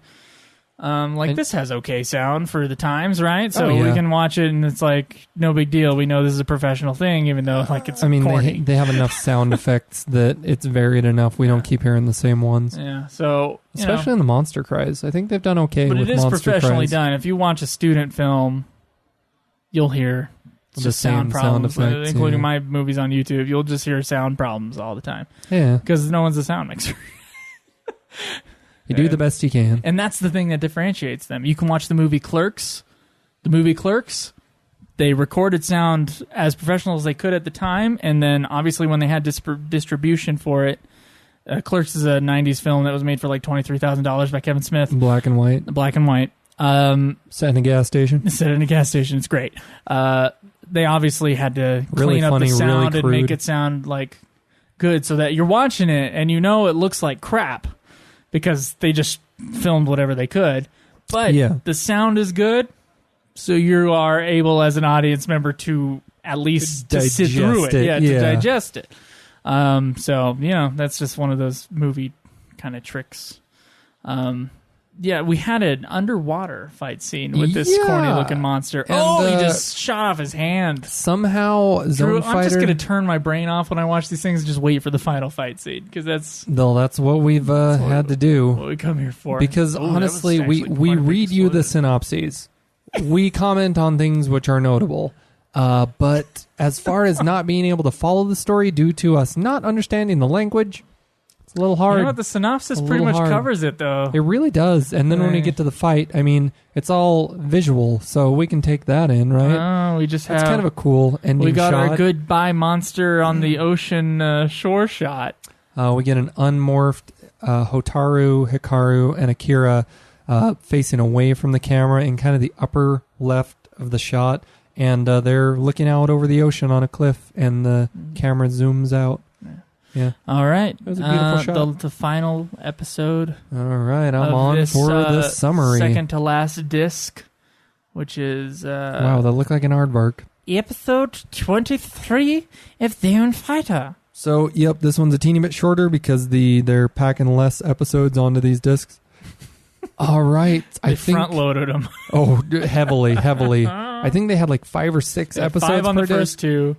No, they have 5 on the first 3. 3 and then or 4 on the next 2, and then they have 3 on the last one. Yes. So our Yeah. finale, although slightly shorter episode length-wise, I think we'll do somewhat of a summary at the end, kind of our general feelings and thoughts, recommendations, so on and so forth. We'll just see what we get to. But episode 23 on disc 5, starting in 3, 2, 1. That was a go. That was a clap. That wasn't a clap. That was a... That was a mouth noise. So episode That's, 23. Oh my gosh, we just did a Shrek 2 scene, Drew. Wow. Of the things that That's the Zone opening Fighter to has Shrek inspired, 2, where the donkey is making them or Eddie noises Murphy does that. and bugging the crap out of Shrek. Secret of the Great Terror Beast One Bakugon. of the 2 good Shrek movies. How did we manage to talk about... Yeah, one of the 2. How did we manage to talk about Shrek in The Three Treasures, a Japanese epic, and now we're talking about Shrek in Zone Fighter? Well, because Somehow Drew, you always find a way to tie it to Shrek. I did watch Shrek 2 a lot, so it's going to be in there somewhere. It's not buried deep inside Joe. It's on the surface. Shrek is on the... You need to get a I love Shrek Prince tattoo, Charming. Joe. It's great. I'm not gonna have any tattoos, Drew. We talked about A this. temporary I tattoo? don't have the right skin for tattoos, Drew. So I'm a redhead, right? Very much so. Very much And you so. know what happens when we burn? I even have a lot of We freckles. freckle. You do not have freckles. I Like have a this. bare minimum amount of freckles. I have some. insane freckles. Well, you're ginger, dude. What do you expect? Sorry. Do your thing. Are you allergic to freckles? All right, let's go. I hope not. You have plenty of them. Secret of the Great Terror Beast Bakugon, Episode 23. Original air date September 3rd, 1973. Director is Shiro Honda. Oh. Director of special effects, not the usual work with Honda, but Kichio Tabuchi is our effects director for this episode. Writer Masaru Takesue, however you say that. All right, story. The Garoga launch a terror beast missile, and Hikaru follows it to its drop site at a scrapyard. As he arrives, he is ambushed by a group of Garoga. After fighting them off, Hikaru leaves the scene. Later, Drew, Akira... I'm gonna stop you. Were you watching that shot at Nope. all? What okay, happened? never mind. Go ahead. Later, Akira and his friends are led by Wait. another... Here it is. Look at the car. Look at the car as just bouncing like that. The camera's not bouncing with it. So they're moving the car. They or are the in a frame, studio, and the car is just moving up being and down. lifted up and down. Yep. That you barely see the frame of the around the window of the car. It's mostly directed They might on be the on a actor's trailer, face. and someone's moving it up and down, but they're definitely not driving forward Yeah, because there was nothing in the background. It was just blue. Why are they driving on railroad tracks? I think they were like magically transported. We're about to find out. What? There's an evil lady, apparently. Yeah. I know it because there's ominous music as the camera zooms in. And she had a deadpan, facial expression. Okay, now you can tell us what's going on. All right, the Garoga launch a Terror Beast missile, and Hikaru follows it to its drop site at the scrap yard. As he arrives, he is ambushed by a group of Garoga. After fighting them off, Hikaru leaves the scene. That happens in like every single episode. Later, Akira and his friends are led by another boy to a huge, beautiful garden, which he claims exists through a secret door in an old warehouse. Narnia. Secret garden? Yeah, Narnia, something like that. As the boys arrive, they find there really is a huge garden. Anteater. It's the Anteater Spectacular this time, yeah, Drew. That's the Garogan's beast this time. If you're a Pokemon fan, do they call them Poke fans now, Drew? you can put Poke in front of everything. It's like, anyway, to make it Pokemon related. Pokephile? Oh, Joe, Okay. you disappoint me. Go ahead. Here we go. Magmortar, though, he's a Pokemon that's a fire-breathing, basically an aardvark anteater thing. So this is Magmortar beast. Anyway, Akira and his friends are led by another boy to a huge, beautiful garden, which he claims exists through a secret door in an old warehouse. As they arrive, as they find there really is a huge garden, and they spend the rest of the day playing there. Akira returns home late. Episode end. Akira returns home late that evening covered in cuts, his clothes tattered and torn. He tells his family of the beautiful garden they found, but Hikaru insists that that is where the Terror Beast missile landed, and it was nothing but a scrapyard. Raita notices Akira has carried home a rose from the garden and examines it using a special pair of glasses from Planet Peaceland called Zone Glass. Dude, this is so late in the season. I wonder if they were trying to set up stuff for the next season, but never happened. But Zone Glass, never seen that. Only to discover the rose is nothing. That's the first time they ever just suddenly brought up something new on the show. Yeah, something from their home world. First time ever, I know. And it's so late in the season. These are the last few episodes. Yeah. Okay, only to discover the rose is nothing but a bunch of bundled get wire. Canceled? Do you know? I don't know. I think we looked up information. There was nothing on it. There's not too much. Oh, wow, these Garuga are headbanging. Listening to metal in a scrapyard. Badoop. Akira takes Hikaru and Hotaru to the garden, and by looking through the zone glass, they see that the beautiful garden the children are playing in is actually the scrapyard. Akira tries his hardest to convince the other children to leave, but his effort proves futile. Back at the Sakamori home, the Zone family home, Raita has determined that the Garoga have been using a hallucinogenic gas, so that's creepy, to use on children to deceive everyone. Using a special antidote Raita has prepared. That's a member of the Zone family, somebody named Raita, I believe, or at least a friend of the family. Zone Fighter is successfully able to destroy the illusion covering the scrapyard, but as soon as this is done, the terror beast Bakugon rises up from the ground. That's a children's television series. Is it? Yeah. I didn't know that. Transforming into his giant form, it's one of the anime they've brought over as Bakugon. Oh, that's anyway. Something when Yu-Gi-Oh! Was popular, but transforming into his giant form, Zone Fighter opposes Bakugan, but the monster's ability to create illusions makes this a particularly difficult battle for Zone Fighter. However, with the assistance of Hotaru, I'm almost done. With the assistance of Hotaru and Akira and Smokey, Zone Fighter is finally triumphant over the Terror Beast. Yep. So we're using flames on Garogan henchmen, not enlarged in any way. So just regular sized Garogan henchmen. Over a very exciting fight scene. What happened, Joe? So there were just some Garugas headbanging out. You keep as saying far as I can tell. Garogas. Okay. Sorry. You're good. There were Garogas headbanging out to some Metallica on the side of the road and on some rocks. Our hero goes up to him and they start fighting. I think they must have hired some new Garoga henchman actors because these guys were doing crazy gymnastic moves in wide shots on camera in the middle of the fight scenes. Huh. So I was very impressed with all the flips and all the good stuff. It was actually really well done. And then he takes one of the Garogas and flips the Garoga into a river head first. And that's when I went, that stuntman just broke his neck. So one time before... You missed one heck of a fight scene, Drew. One time before... Zone Jr. crawled between the legs. Oh, so he grabbed onto the antennae of a Garogan henchman, grabbed onto it, then it crawled behind him and under his legs, and it caused him to like flip forward completely, and he landed on his butt or back. Mm-hmm. But yeah, totally possible. Bruce Campbell does it all the time. He does a flip full on. You're just standing upright, and you flip yourself completely forward. 60-year-old Bruce Campbell right now, I'm assuming. He could probably pull it off, break a hip. He might. But no, he does that plenty in his early films and short films, and did it on command at like Comic-Con panels. I only ever knew one kid in high school who could do just standing on the ground, just be able to do a flip. Yeah, and Bruce Campbell can not land on his feet, but land on his like butt or back. So yeah, he can do that and he does it extensively over and over. One of the 3 people in high school who were better at guitar than me. I think there were 4 people better at guitar than me. I was really, really comparing myself to other people in high school, Drew, mostly with guitar playing.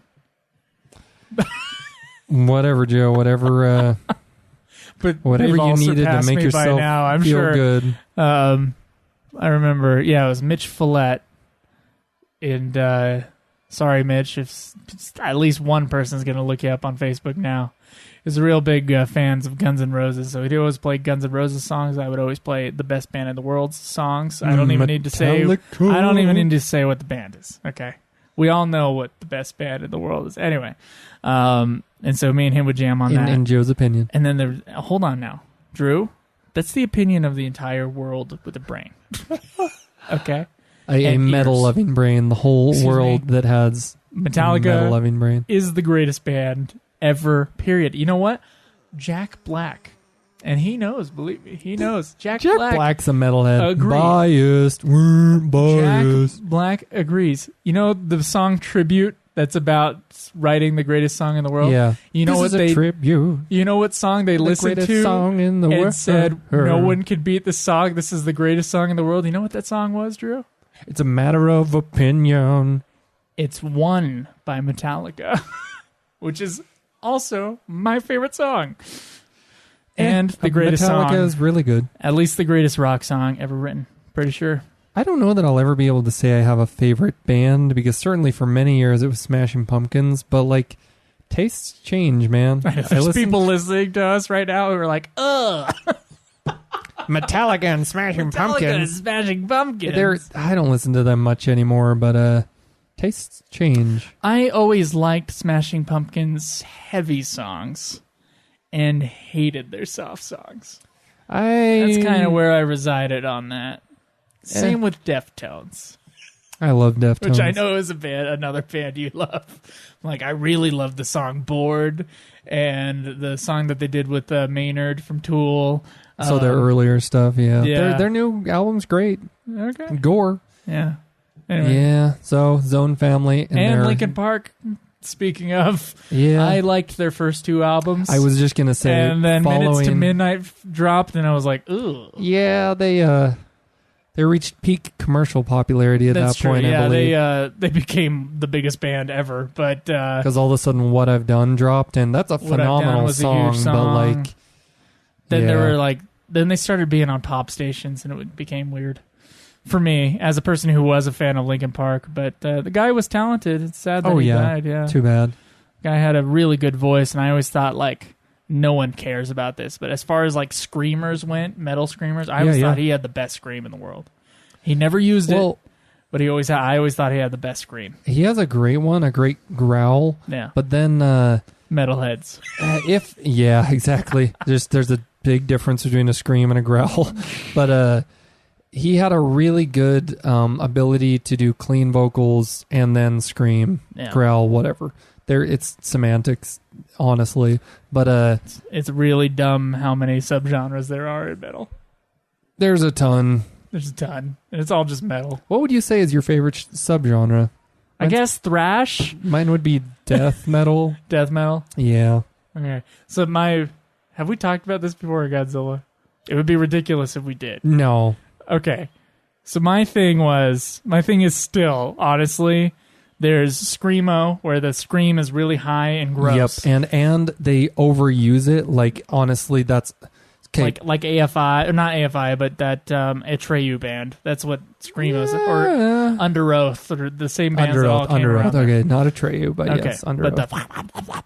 That one? And it's heavily featured in the songs. I can't. That is, and there could be subgenres in there. I don't give a shit. I don't either. Screamo, not metal. They're just Screamo. It's probably a sub-fraction of metal, but I don't... And to goodness, Screamo, that is actual Screamo...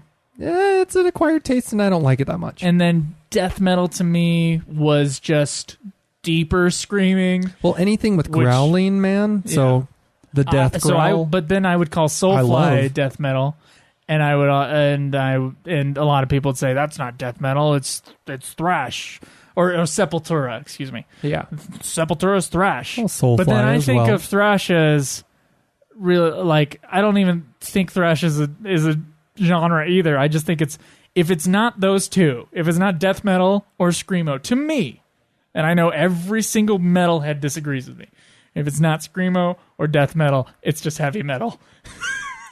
I have somewhat of an irk, like a bug under my skin with the using the words heavy metal, just because it kind of implies older metal.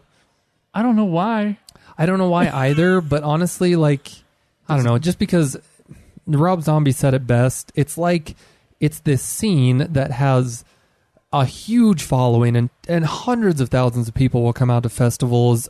These metal bands get fantastic support, and I guess not radio play so much, but like streamed some car play. Explosions here. Go ahead. But yeah, it's like the biggest thing that is just huge, but so many people have no idea that it exists. Yeah, the metal scene, but go ahead. Yeah, let's talk about Zone Fighter. So I know you get into the subgenres. Well, it's because a little bit. There's so many to. I don't know if we can talk about it here. I'd have to prepare a teeny bit, but there are so many fractured subgenres. Let me get my whiteboard with the band names. All of a sudden, genres. It's because one of my favorites, which I guess it's appropriate to talk about in the Godzilla podcast, the band Gojira, a French, now dubbed an extreme metal band because. Honestly, it took some conditioning when it was early extreme? On. Dude, Gojira takes it to another heavy level. It was called death metal early on, yet lyrically, nothing, because death metal is signaturized by screaming about, growling, I keep saying screaming, growling about death, murder, killing, blah, blah, blah, heavy, evil, bloody topics. Anyway. But Gojira have always, it's been very poetic, and they tell stories in their song, and yet he's death growling is the style of vocals that he's using to bring across the message. Anyway, that's why it was hard to call them evil death lady metal. At the beginning, evil. By the way, you think in this episode the lady who was we can only assume was evil. She was evil. Anyway. But yeah, Gojira also sonically sounding instrumentally sound very death metal. But, over the years, as they become more and more popular with every album they've released, people had to concede and just make up a new subgenre. Extreme metal. To me, it's just the distortion of the guitars and the heaviness of it. Well, it's honestly up to debate who was the first heavy metal band. Because definitely either Black Sabbath or Cream. Yep, or Deep Purple, and then you get people arguing that either Kiss or Alice Cooper, because you want to know where the term heavy metal came from? Journalism. Some journalist coined it, and all of a sudden, the first time that Alice Cooper, and Alice Cooper himself says that he was the first one to be called heavy metal. Some person made it up, and it's a person describing the type of music that they played well before it was so popularized that, there's just a name for it. We take it for granted, but somebody came up with a name, and it was a person who was writing about the music. Black Sabbath. There's a song called Black Sabbath by Black Sabbath that was like, they were a blues band before they started doing their little death, like their really the tritone. Depressing sound, and it was the tritone where he used a tritone and made a song out of it, and they had like dark, I don't know if broody lyrics and There's nothing that sounds like that around then that I am aware of.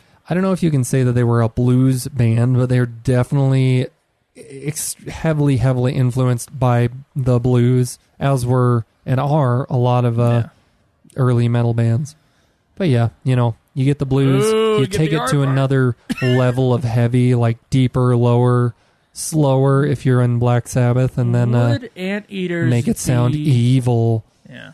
Would anteaters be better at their jobs if they had fire coming out of their snout? Joe, I am only too gleeful to describe to you the relationship between two Pokemon.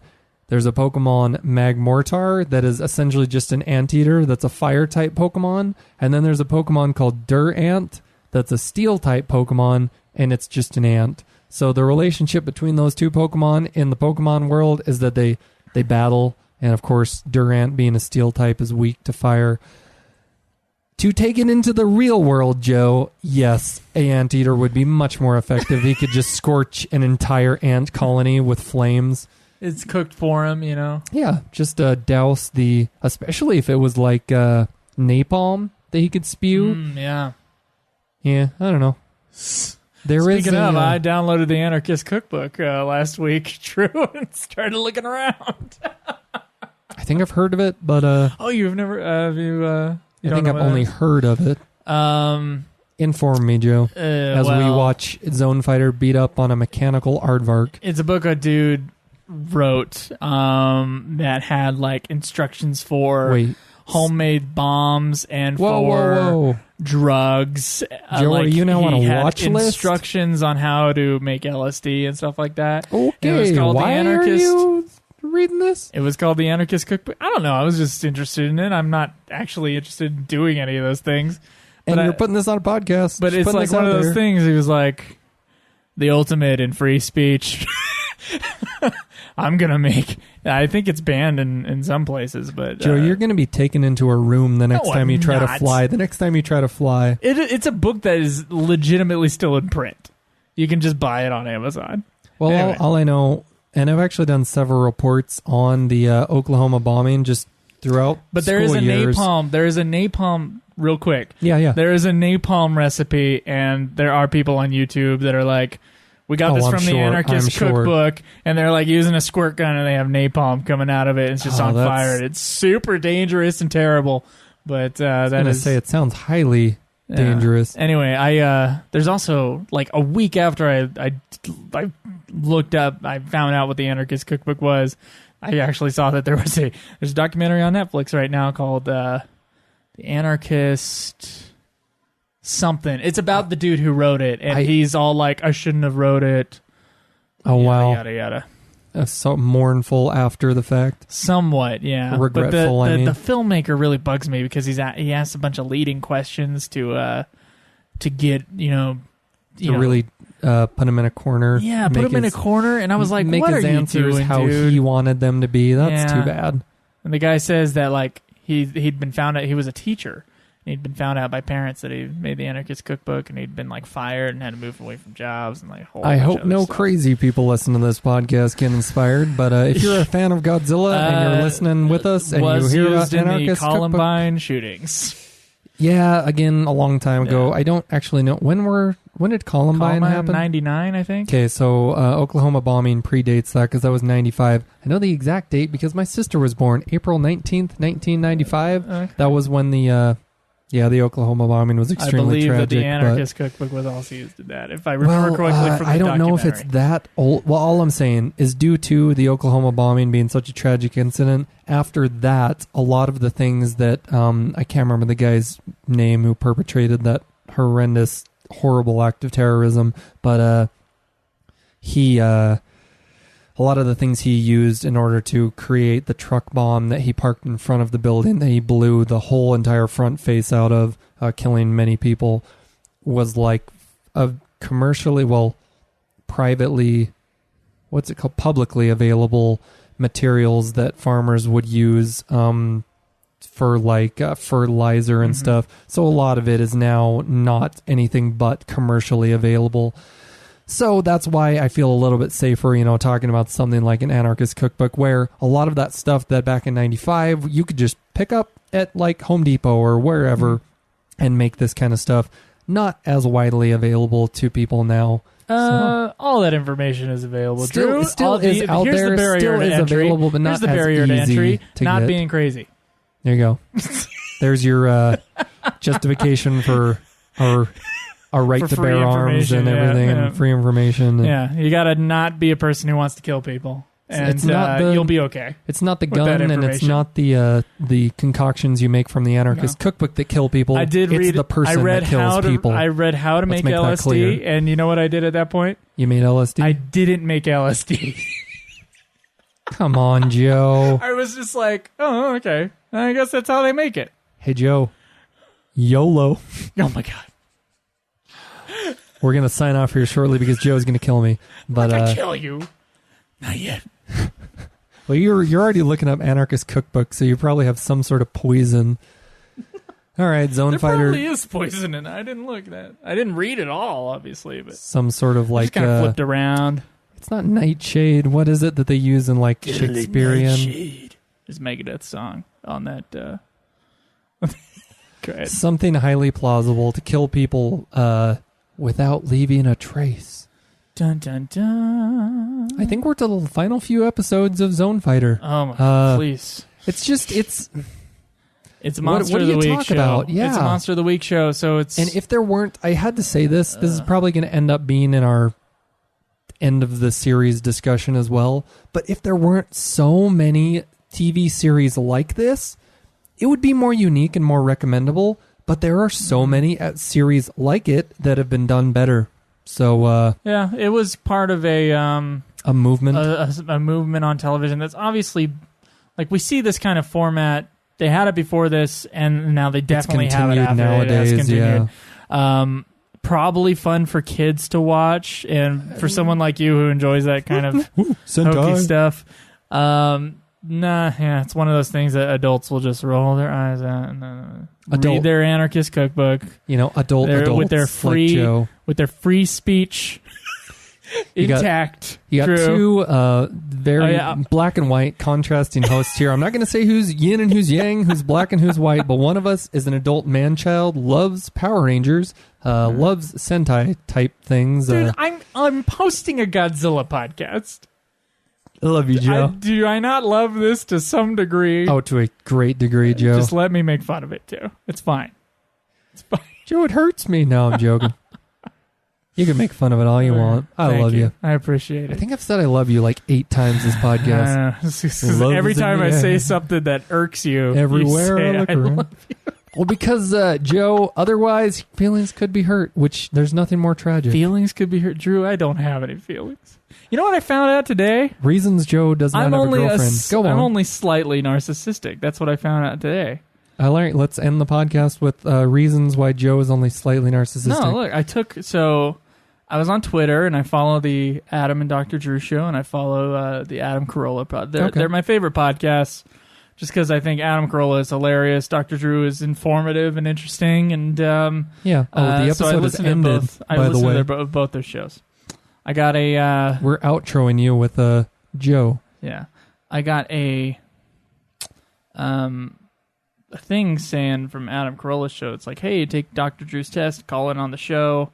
And, tell us, if you got any surprising results. How narcissistic or non-narcissistic you are? On how narcissistic you are. So I have taken a narcissism test before. Honestly, Joe. And I scored really high, but it was like a insecure narcissist. Society today, narcissism is so rampant that it used to be in the... there's true narcissism, and then there's like... Well, but it's... Okay, narcissism used to be in the diagnostic and statistics manual for like psychology. DSM-4? They removed it. Yeah, they had to remove it because it's so widespread nowadays. It used to be seen as a problem. I don't know if that's true, Drew. I don't think they removed it. But extreme narcissism, they had to raise the bar, is all I'm saying. So I have heard a lot of people saying that young people are so entitled these days, but honestly, they've been saying that since the beginning of time. They've been saying that since the beginning of time. Yeah. There might be maybe an extra boost with technology and with Facebook, and like everybody's like, hey, this is my life, or they have a podcast or selfies, something and pretend YOLO. like people care. But when they really probably don't. I did find out I was slightly above the average for narcissism today. Wait, So I thought you said you just weren't that narcissistic. I found out. Okay, I have taken a narcissism test before that was like, it used to be some sort of official narcissism test. Joe, are you really so worried about this that you're delving Because I'm into afraid things like that I might be like, I Okay. trample over people sometimes, and I'm like wondering, like, No. such an asshole. I trample over people sometimes, and I'm like, okay, what do I need to work on? And then I'm like, maybe I'm a narcissist, but I don't think a narcissist would ever think maybe I'm a narcissist. That's like, because narcissism would be a negative thing, right? This is So some anyway, deep introspection. New test from Dr. Drew. Yes. I scored a 20. Average for Americans is 15. Max is 40 points. So I'm not so you're like half the not max. like an insane narcissist. And wait, one more time. You said My- average was 15. My score for entitlement was medium. Okay. So I had medium entitlement. You've had to work for what you've gotten, I would say. I haven't gotten anything, but I am entitled to it, Drew. That's what I need you to know. Mediumly entitled to what you I got. Yeah. My score for vanity is medium. Well, we were talking at the top of this episode about how you are trying to be a sharper dresser. My score for exploitativeness is low. Yeah, you seem to be a true, sincere person, so I would believe and that. exhibitionism, also low. Even You are not a flamboyant person. I think we get my superiority is medium. That's surprising. Self-sufficiency is medium. It's about to become high. My score for authority, which is the thing I think boosted my score, is high. Do you think I have an authority problem? Are you saying authority as in you think that... What do you should mean be by in that? charge? Somehow we get along, though, because I somehow. usually try to lead things, but when it's just you and I don't know, we haven't really been in groups together that much. No, it's just been me. We don't vie for leadership. No, I think we're a good duo. Okay. Bringing a tear to my eye, Joe. I just found out I was slightly narcissistic, but I have scored way higher on other narcissism tests. I'm wondering, should Dr. Drew is going easy on you should me. take your averages across many narcissism tests Yeah. and see what you average out to. Well, I've always been because I had one relationship that went really south a few years ago, and I was like, well, maybe I'm a codependent. Maybe I took forever getting over that thing because I'm codependent. Maybe she was the narcissist. Yeah, So I got into that. I got into the weeds with that stuff, and I'm like, and I just came out with nothing. Well, not to maybe I'm not a codependent. not to delve into Maybe Joe's I was just a teenager. Not to delve into Joe's personal life too much here, but I think to a degree mine was the same way. Religion was involved, and when people differ in opinions when it comes to religious things, that can be a very divisive thing among couples. So, that's I guess among couples you can't avoid it, but that is one of those the two things you're not supposed to talk about are politics and religions if you want to stay friends with someone. when you want to stay in a relationship, you have to see eye to eye on a I want to say theological level. You have to. Me and Caleb Schweiss have stayed friends, even though one of us is a libertarian, and the other one is not. And I'm not going to tell you which one is which because you might be surprised. Believe it or not, You're not willing to let loose that information. Well, someone doesn't think that all laws should be gotten rid of, but Isn't that anarchist? Still likes a lot of freedoms. Joe, you talk quite a bit about freedom of speech, so Oh, I'm a big fan of freedom of speech. All right. But anyway, me and Caleb have somehow gotten along, and I don't think we see eye to eye too much on religion either. Honestly, it's just it's different on a friendship level rather than a relationship level where you're going to possibly be making a family and how you raise your children and to what degree religion takes a part in that. Well, I believe an atheist could be fully supportive of another religious person, but the religious person in the relationship has to fully trust that the other person will allow that to happen. Uninfluenced to a degree. I think an atheist and an agnostic could probably get together. And I think an agnostic and a religious person probably. So there can be the extremes. Yeah, together. I'm not sure about an atheist and a religious person. I think that might be a difficult, we never talk about this sort of a thing. We love each other, but we hate each other's point of views on fundamental things about life. So yeah, you could do it. I think actually like a bigger prickly subject is history. Like, are you talking historical accuracy? I mean historical accuracy or views on like, well, yeah, because we need to get out of Iraq because of yada yada yada yada. Oh, okay. And then it becomes, well, we got in there because of this. No, we got in there because of this. And it's like, ooh, it is so much more complicated than that. And yet we're having this stupid discussion. Neither of us knows jack. Well, and also, honestly, Joe, we're you more so. I've learned to be that way due to this podcast. Having more of an opinion, because before this, my family and myself included, you just roll with it. Not the type of people that like has a strong opinion about stuff, because honestly, you can just see why, like, does it matter? Let them have whatever their opinion is, and I'm just going to keep mine and not even vent it. But yeah. It must be so nice. Joe. Going through life this way. It's not seeing like, oh my God. You're acting like your opinion is some sort of burden, having an opinion. It is, because it's like, why? I know there's a part of me who's like, I shouldn't care that they didn't turn on their blinker before moving lanes in front of me, but I so care. I was thinking about it today. And then I also have high standards on myself, so I'm like, I'm going to put on that blinker every single time I move lanes. I don't care. I put on my blinker in a parking lot, Drew, just because it's so automatic. Because I'm not a douche who doesn't put on their blinker. I just appreciate that you care, because so many people would not care. But then, like, it does add like a level of high blood pressure to you. Like I bet my blood pressure, even though it's normal, I bet yours is low. I bet you're just like, I can eat 12 energy drinks a day and nothing will happen to me. And then I'm like, if I drink 2 energy drinks, I will have a heart attack because of the stress, the undue stress that I'm putting on myself by having high standards of myself and other people. Don't judge a book by its cover. There's a lot of anxiety creeping underneath this. Anyway, Joe, I think we need to subtitle this Zone Fighter Part 5. Zone Fighter Part 5, a.k.a. Therapeutic Sessions with Joe. Well, we got another one coming up. The finale. This is the this is the second to last episode. And then, if you want more... If you want more Zone Fighter, you're just going to have to watch it. If you want more TV series reviewed by us... there's a Godzilla Island... We're going to need to hit that goal. But, you can not. GodzillaPodcast.com. Yep. We have a Patreon. We have PayPals. You can tweet me at Joseph Golier. You can tweet me at Drew Daybell or at Gojira Jaeger. That's Jaeger, and Daybell is exactly how it sounds.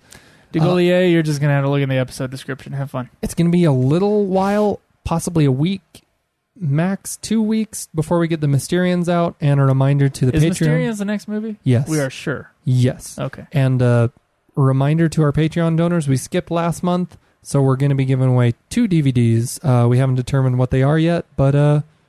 we'll be giving those out to our Patreon donors. And also, since we skipped a month, I will have the money next month to send that toy, or next week to send that toy, and that will be the first thing I do when I get paid. Anthony Canton. So Anthony Canton will get his freaking $105 shipment toy, Joe, out there. We also have War of the Gargantuans to review, and that was part of his baggage. Oh yeah, we'll discuss this later, but. I tried ripping that DVD just so that we could use it. Watch War of the Great. No, Joe, you didn't say that. Didn't work. Didn't work at all. Too many securities. Mad about it. There was. I've never had problems ripping a movie before on the program I use. Joe's never ripped a movie. I'm not using it for piracy. It's my movie, Drew. It's actually my movie, Joe.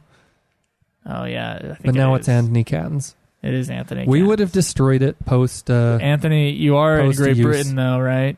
So here's the deal. You're going to have to get a DVD player that has unlocked our region. He does. He does have one. Okay. Yeah. We've discussed DM'd, this with him, bro. Okay. I didn't. And Nikan, you're a good guy. You're going to be receiving that. He's a very patient guy. He hasn't sooner yet than gone later. to like, where is my prize? Well, it's free stuff, so you know. Anyway. Yep, that's what you get if you're a Patreon donor. Joe, what do you have to say about stickers? Did they work? Did they look okay? Oh, yeah. Have you not seen the stickers, Drew? You've sent me a picture. Oh, yeah. The standalone Godzilla stickers look really good. The one with the more stuff on it, I'm not as happy with. Okay. But I'll send one of each to our Patreon donors regardless. So they're going to be getting their stickers, and I think that's at a $5 donation level. You'll be getting a decal. They absolutely will be getting their stickers sometime this month, Drew. Woo! They So look forward to absolutely that, will be. Patreon donors. I know that you will be listening to this. Our wonderful 11 Patreon donors. Excuse me, probably the early next month. When I think this month, I think the next 30 days. No, in my you're head. good. So They'll get it shortly, but Anyway. yeah, we have that prepared. And finally, I think we have an episode to do with a we have donor. A donor. Okay. So Cool. we'll get to that. We'll be able to But, discuss some Gojira. We're in a with them. cool room. We're So nice, at dude. peace with ourselves. It's pleasant, and So we good. are in the You wanna discuss some zone. politics, The Drew? zone fighter commentaries. Signing out. Peace Keep out. it G.